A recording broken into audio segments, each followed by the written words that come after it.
ఒకసారి కలుపుకుందామండి.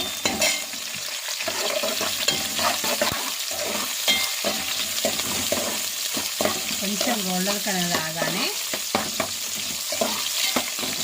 కొంచెం brown colour వస్తాయి కదా, అవి రాగానే క్యారెట్ వేసుకుందాము.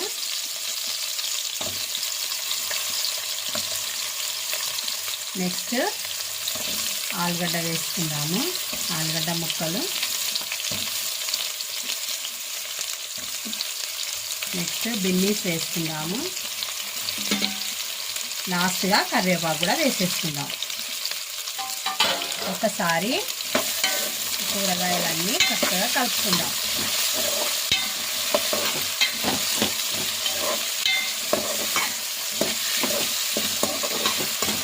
ఇది కొంచెం మెత్తబడేంత వరకు ఒక 5 మినిట్స్ మూత పెట్టుకుందాం. చూడండి ఫ్రెండ్స్, ఒకసారి మనము చూద్దాము. మూత తీసి ఇవి ఉడికినాయా లేదా ఒకసారి చూద్దాము. వెజిటేబుల్స్ అయితే చక్కగా ఉడుకుతున్నాయండి.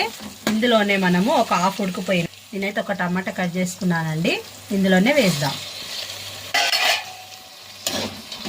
ఇది వేసిన తర్వాత చక్కగా కలుపుకుందాము.